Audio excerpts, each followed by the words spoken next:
Pourquoi la greffe n'est pas la solution à ton alopécie? Aujourd'hui, je vais te révéler pourquoi la greffe ne convient pas à tous les types d'alopécie. Bien qu'elle soit présentée comme une solution miracle pour réparer tous les types d'alopécie, eh bien c'est une solution coûteuse qui peut être très dangereuse, mais en plus de ça qui peut aggraver fortement ton alopécie. Et à la fin, je t'expliquerai dans quel cas uniquement tu peux avoir recours à la greffe. Mais avant ça, abonne-toi. Alors, c'est quoi la greffe exactement? La greffe, c'est le fait de prélever un bulbe pileux dans une zone saine pour aller la transplanter dans une zone malsaine. Oui, là, tu commences à comprendre que c'est un peu pas une arnaque, mais que déjà, on va aller dégarnir ta zone, la seule zone qui te reste qui est garnie, pour aller regarnir une zone qui est dégarnie. Donc, en gros, on va déshabiller Paul pour habiller Jacques. C'est simplement ça. En gros, on va répartir tes cheveux de nouveau.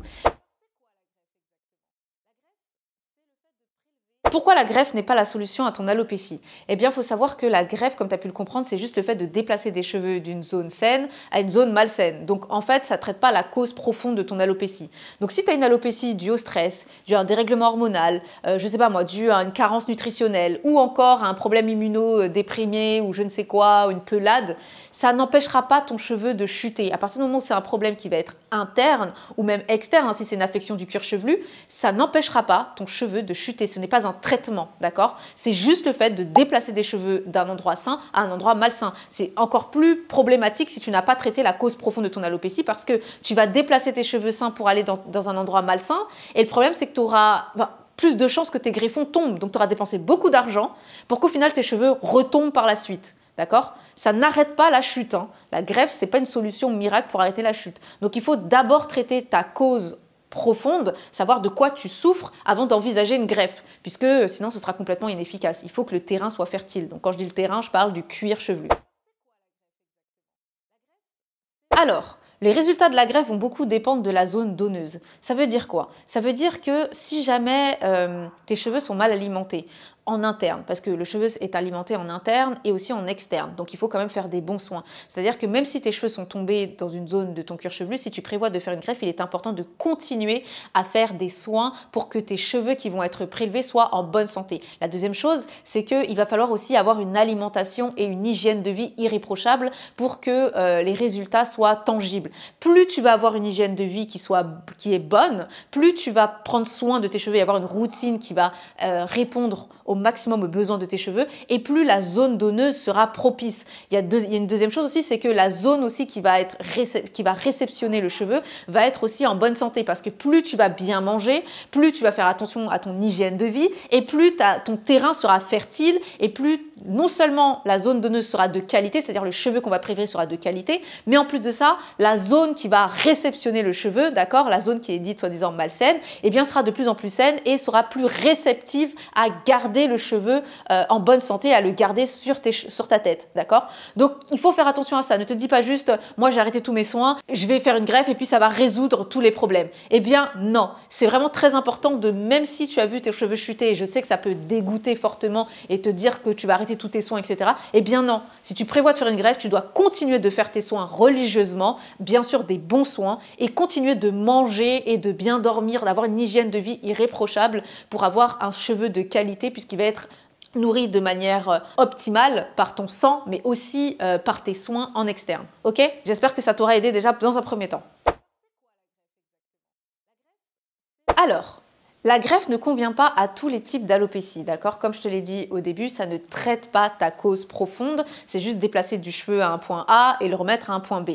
Le problème, c'est que si tu as par exemple un problème de thyroïde, donc un dérèglement hormonal, tu as un postpartum parce que tu as encore un dérèglement hormonal, ou alors si tu as, je sais pas moi, un choc émotionnel ou une maladie auto-immune comme une pelade, ou alors une maladie vraiment qui crée des inflammations ou un médicament qui joue justement sur le cheveu, qui a un effet secondaire sur le cheveu, eh bien ça ne réparera rien. Ça veut dire qu'en gros, même si tu fais une greffe, les greffons ne vont pas tenir, ça va retomber. Pourquoi? Parce que le problème profond n'est pas réglé. Donc c'est pour ça que c'est très important de connaître la cause de ton alopécie et de te faire correctement diagnostiquer. Il y a aussi le type d'alopécie comme les alopécies cicatricielles ou les alopécies totales. Déjà, il faut savoir que quand tu as un stade très avancé d'alopécie, eh bien, on ne peut pas te faire de greffe parce que les alopécies totales, par exemple, il n'y a plus rien à greffer puisqu'il n'y a pas de cheveux à emmener d'un point A à un point A à un point B. Si tu as perdu plus de 80% de tes cheveux, même je dirais 70% de tes cheveux, on ne peut plus faire de greffe parce qu'il faut que tu aies une zone quand même pour qu'on puisse répartir. Si tu n'as que 30% de tes cheveux sur ta tête, il n'y a plus d'endroit où on peut transplanter quoi que ce soit. Ce serait ridicule de transporter 2-3 cheveux à un endroit où c'est beaucoup trop dégarni, d'accord? Alors, la greffe demande un entretien constant. D'accord? Ne te dis pas que tu vas faire une greffe et qu'ensuite tu vas laisser tes cheveux à l'abandon ou que tu vas reprendre tes mauvaises habitudes de coiffure ou reprendre tes mauvaises habitudes de soins parce que ça ne marchera pas. Ok? Comme je te l'ai dit tout à l'heure, la greffe endommage beaucoup tes follicules pileux et crée un cheveu qui est très fragilisé. Le problème derrière, c'est que si tu ne l'entretiens pas correctement et que tu ne changes pas non plus ton style de vie, c'est-à-dire qu'en interne, tu continues à ne pas manger correctement, tu ne dors pas suffisamment, eh bien, tu as beaucoup de chances que derrière, la greffe ne tienne pas. Je ne dis pas que c'est complètement inefficace, je dis juste que si tu ne fais pas tout ça, ça peut retomber. Il y a beaucoup de chances que ça retombe. Et c'est pour ça que beaucoup de femmes qui avaient par exemple de l'alopécie de traction se retrouvent avec des cheveux qui sont retombés derrière. Pourquoi? Parce qu'elles n'ont jamais appris à vraiment bien gérer leurs cheveux. C'est-à-dire qu'elles sont allées faire de la greffe pour retourner faire des tissages, faire des défrisages, faire les mêmes processus qui les ont ramenées là où elles en sont. Et bien finalement, si tu prends toujours le même chemin, tu arriveras toujours au même résultat, on est d'accord? Et bien c'est ce qui s'est passé. C'est-à-dire faire de la greffe, puis ensuite retourner faire les mauvaises choses, fait que elles ont eu une rechute par derrière. Alors, quels sont les risques et les effets secondaires de la greffe? Le premier risque, eh bien, c'est tout simplement l'infection. Bien qu'on te dise que c'est une petite intervention, ça reste une intervention. Donc, ce qui va se passer, c'est que tu peux avoir des infections et pour le risque le plus grave d'infection, ça peut causer la mort. Okay, il y a des gens qui sont morts d'une greffe de cheveux. Donc, ne vous dites pas « Ah oui, ça va être juste une petite intervention et puis ça va être du vite fait ». Non. Ça reste une intervention dangereuse et ça, il faut que tu le saches, c'est une intervention. La deuxième chose, c'est tout simplement d'avoir de grosses cicatrices très visibles. C'est-à-dire que si ton chirurgien n'est pas très bon et que tu choisis la méthode du prélèvement de la bande, ça peut te créer une cicatrice très moche qui va être visible lorsque tu vas te coiffer. Donc, il faut faire attention. La deuxième chose, c'est tout simplement, le deuxième effet secondaire, c'est tout simplement l'effet inesthétique. Ça veut dire quoi? Ça veut dire que si la personne ne respecte pas ta ligne naturelle de cheveux ou alors que c'est vraiment très mal fait, on peut avoir par exemple, tu vas te retrouver avec les cheveux ici alors que tes baby hairs commencent ici. C'est-à-dire que tes baby hairs vont repousser, mais que la ligne va commencer ici, ça va être très moche à voir. Ça peut être très inesthétique si le praticien n'est pas consciencieux et que ce n'est pas un bon chirurgien. Donc fais très attention à ça. Et enfin, le dernier effet secondaire, c'est tout simplement que tu peux avoir une alopécie totale. C'est-à-dire que si les greffons ne tombent pas, ça peut aussi endommager les vaisseaux sanguins au niveau des bulbes pileux sains et faire tomber la totalité de tes cheveux. D'accord? C'est un risque à prendre. Alors, quand envisager une greffe? Quand est-ce que c'est possible et que ça peut être efficace? Eh bien, uniquement pour deux cas d'alopécie. L'alopécie de traction et l'alopécie due au mauvais traitement. D'accord? Pourquoi? Parce que ces deux causes d'alopécie n'engendrent pas de problème en interne. Et en plus de ça, elles sont juste dues au fait que tu as maltraité tes cheveux à un moment. Donc, ce sont les deux cas d'alopécie où la greffe peut être utile et elle ne nécessite pas de traitement en interne, d'accord? Ou de traitement en amont.